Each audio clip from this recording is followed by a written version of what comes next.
Today is Friday, August 23rd. We'll tell you about the biggest speech of Vice President Kamala Harris's career so far. She officially accepted the Democratic nomination for president.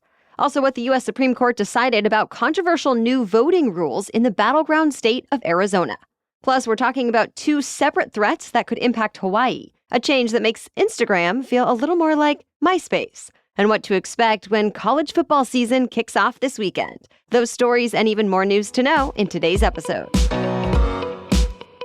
Welcome to The Newsworthy. All the day's news in around 10 minutes. Fast, fair, fun, and on the go. I'm Erica Mandy. Thanks so much for being here. You ready? Let's do this. The final night of the Democratic National Convention was all about Vice President Kamala Harris. She formally accepted the presidential nomination last night and laid out her vision for how she wants to lead the nation for the next 4 years. Harris said the defining goal of her presidency will be to rebuild the American middle class.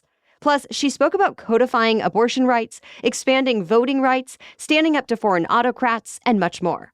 Harris also talked unity, bipartisanship, and patriotism, saying there's a fleeting opportunity to move past the bitter, divisive battles of the past. And she gave her own personal backstory, describing growing up in a working-class neighborhood with immigrant parents before saying, quote, "On behalf of everyone whose story could only be written in the greatest nation on earth, I accept your nomination."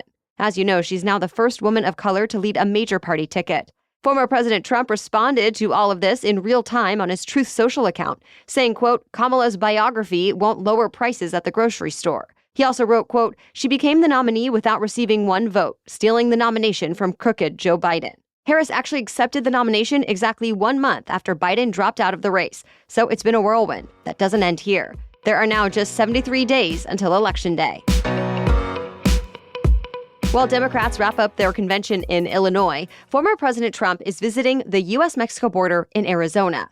During his speech, the former president brought up stories of Americans who were killed by migrants who entered the country illegally, and he blamed the Biden administration's border policy for their deaths. As far as his policies go, Trump still promises to finish construction of the wall if he's reelected. He also says he'll push for tougher criminal sentences for drug traffickers and says he'll enact the largest deportation operation in U.S. history.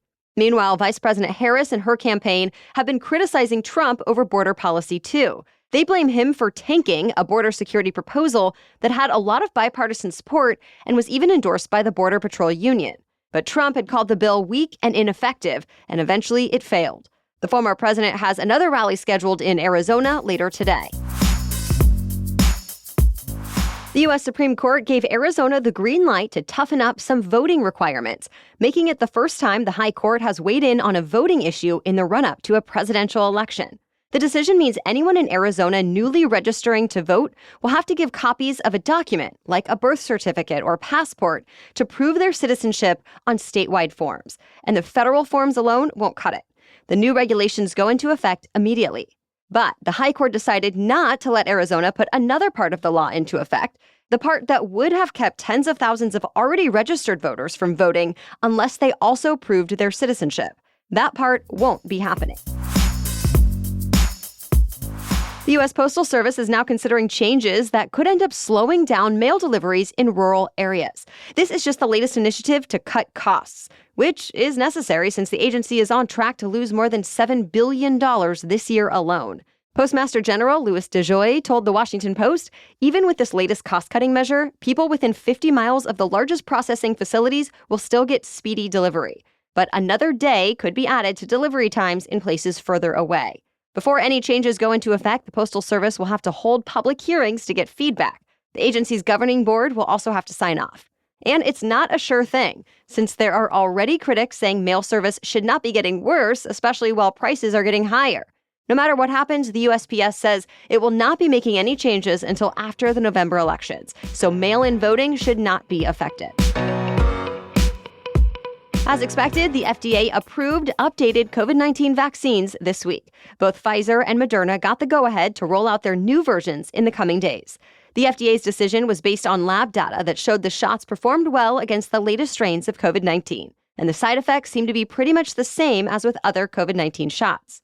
The FDA says it strongly encourages anyone 6 months or older to consider getting one of the updated vaccines. And health officials especially encourage people over 65 who may have skipped other recent vaccine updates to get this one. They say get the shot by the end of October before the real height of respiratory illness season gets here. The only exception is if you've had a COVID shot recently, experts recommend waiting at least 4 months between doses.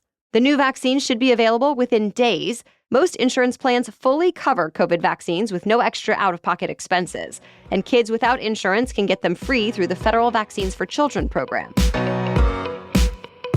All right, we have more news for you still ahead. But first, this episode is brought to you by Quince. It's that time of year that we're starting to transition from summer to fall, from pool days to back to school, from hot and humid to maybe cooler nights. So I like to go through my closet and reorganize my go-tos for the season and fill in any gaps.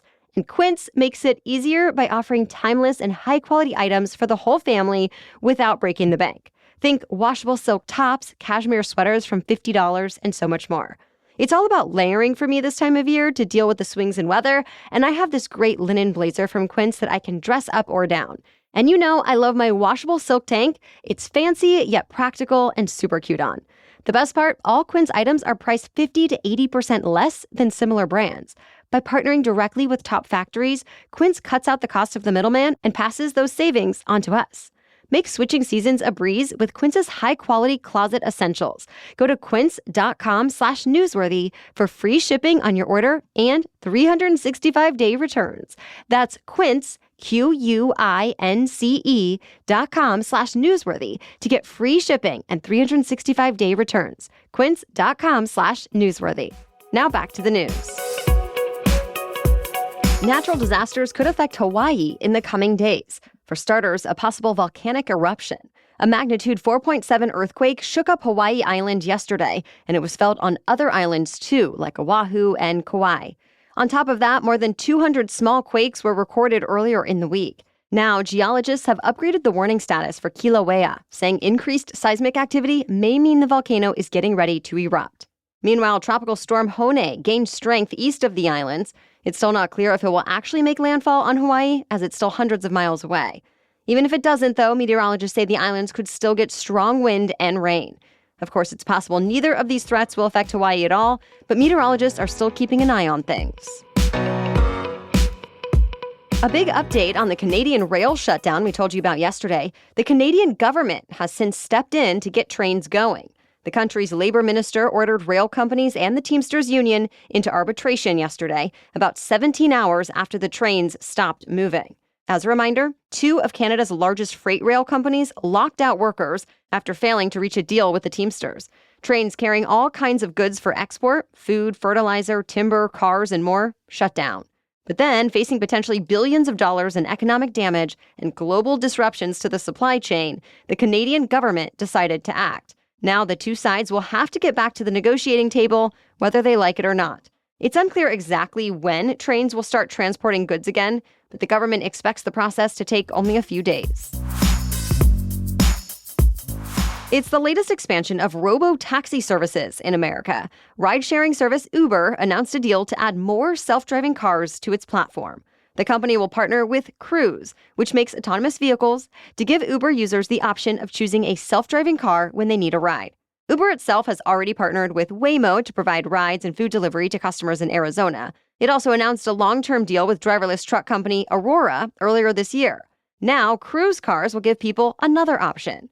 A Cruise spokesperson told The Verge users can expect them to launch next year in cities where supervised testing is happening now: Phoenix, Dallas, and Houston. Instagram released a new feature that has some people comparing the social media platform to MySpace. Users can now add songs to their profile, but they don't play automatically like they used to on MySpace in the early 2000s. Instead, people who view your profile will be able to play and pause the track as they'd like.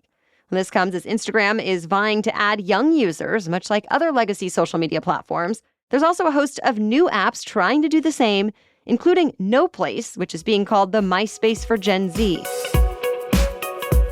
College football returns this weekend, and it comes with some major changes. This season will be the longest in college football history because of an expanded playoff. For the first time ever, a 12-team playoff will crown a national champion.